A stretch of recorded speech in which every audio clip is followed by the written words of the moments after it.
Hey guys, James Ignatowich here. Most players get stuck in the transition zone, focused on resetting in situations where they maybe do not have to reset. So in this video, I'm gonna show you guys how to turn defense into offense.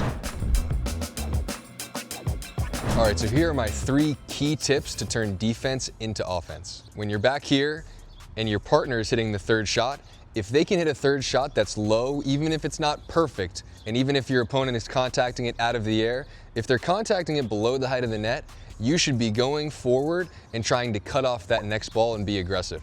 The threat of you poaching off of a third shot definitely can also create some errors, and the chance that they'll go behind you is lower than you think. Everybody only tries to move forward when their partner hits a drop that bounces or a drop that looks perfect, but if your partner is hitting a drop or a drive, again, that makes your opponent make contact with the ball below the height of the net or at the height of the net, you have an opportunity to get up there and get aggressive, especially if you're on the left side and you feel comfortable hitting a forehand counter with pace.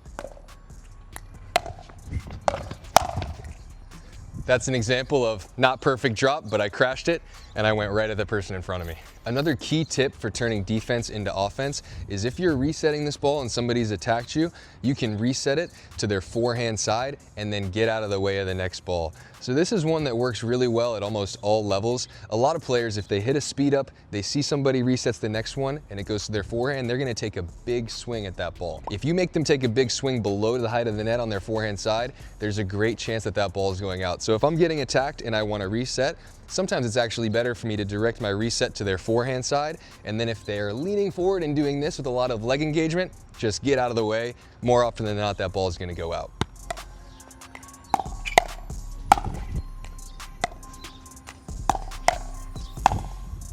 All right, and our third tip, and maybe our most important tip, especially if you're playing at a level 4, 5 and below, is when you're on defense, hitting a sky-high lob right to the middle. If you're playing outside against players that don't necessarily have a tennis background and have a tough time with overheads, you can generate a ton of errors just back here, throwing up a lob as high as you feel comfortably throwing it up, right to the middle of the court. So you don't want to have any risk of missing it wide. You definitely don't want to miss it in the net. Probably aim somewhere around here. And you don't need a lot of topspin either. Just hit it as high as you can. The wind will mess the ball up. Actually, if it has less spin, it's better because the wind will influence the trajectory of the ball more. Just throw it up there and see what happens, because you're also gonna give yourself a world of time to get in position. So the higher this defensive lob, the better.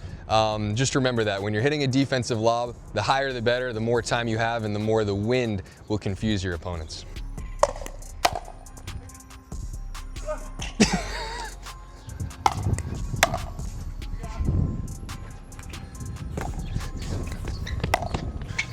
All right, so one key mistake in the transition zone is players that are making contact above the height of their waist and then still hitting resets, particularly on the forehand side. If you feel like you can generate a lot of power with your forehand and you can make contact above your waist, even if you're back here, there's definitely a reason for you to be aggressive with that ball, driving it. One of the ways to do it is driving it right through the middle. So I think the best way to do it is actually the inside foot of the right side player. If you can make contact with the ball up here, you can drive it right through the middle over the lowest part of the net and definitely turn defense into offense.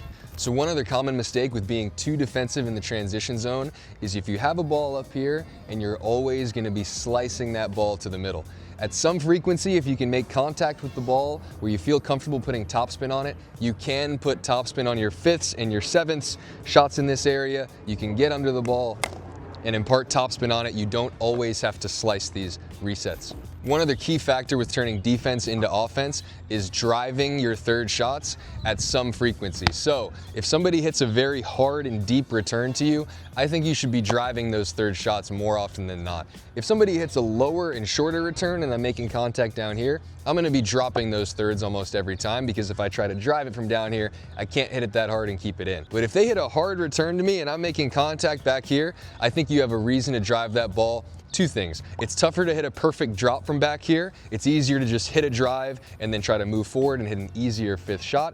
And the other thing is, a lot of players will not get out of the way of drives that are going out. So this is super common below the 5-0 level. If you hit a hard drive, they're probably not going to get out of the way of it, so don't be afraid to swing and take your chances. So another mistake that players make up here at the kitchen line is when they're attacked and they're making contact above the height of their waist, they're still resetting that ball pretty often, especially on the backhand side. You'll see a lot of it.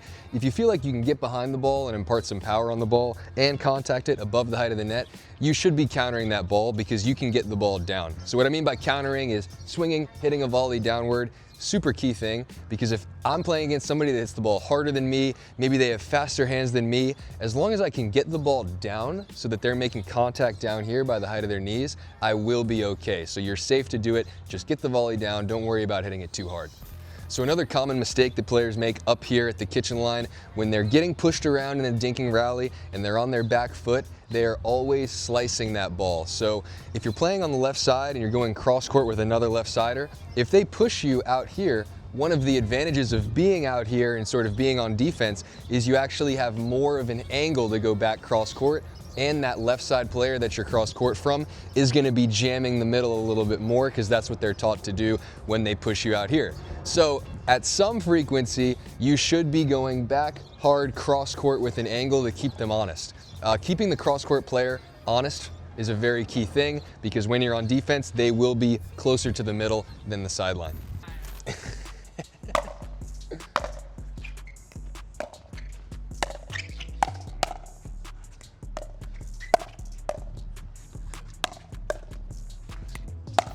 Oh, he left it.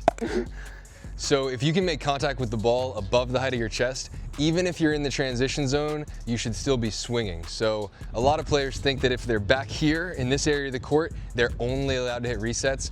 I think these days, if you can make contact above the height of the net, you have a license to be aggressive and swing. Oh, that RPM.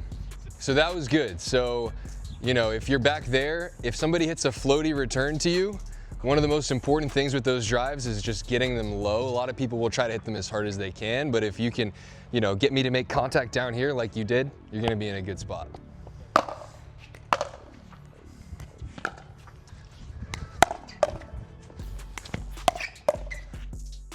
Yeah, so same thing on that first one. You definitely wanna try to, you know, counter the ball down, especially because I'm making contact with the ball down here, and you know, you've got a pretty heavy counter with that one hand. You just crush it at my feet.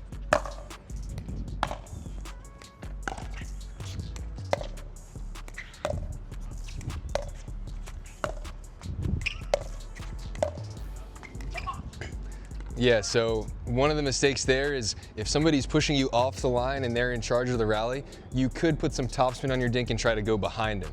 So if somebody's being aggressive in that situation, they're probably leaning middle a little more since I'm gonna cover the line. So you can keep them honest by going behind them with an aggressive topspin dink.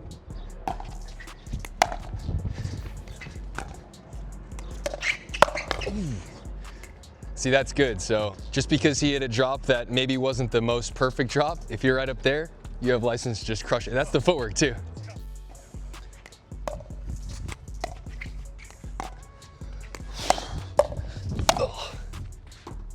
Yeah, so that's a good leave. If you can make somebody reach to their forehand side, there's a really good chance they'll overswing and hit that next one out. On your way to a 6-0 already.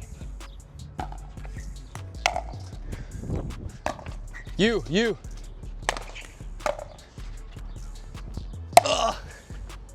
So that's one of the advantages of hitting the lob, is that it's gonna make us confused and potentially we'll both end up saying you, and the wind will make it move and people will hit it even if it's going out sometimes. All right guys, thank you for watching. That's how you turn defense into offense, and if you liked that video, leave a comment, tell us what you're struggling on defense, and we might help you out.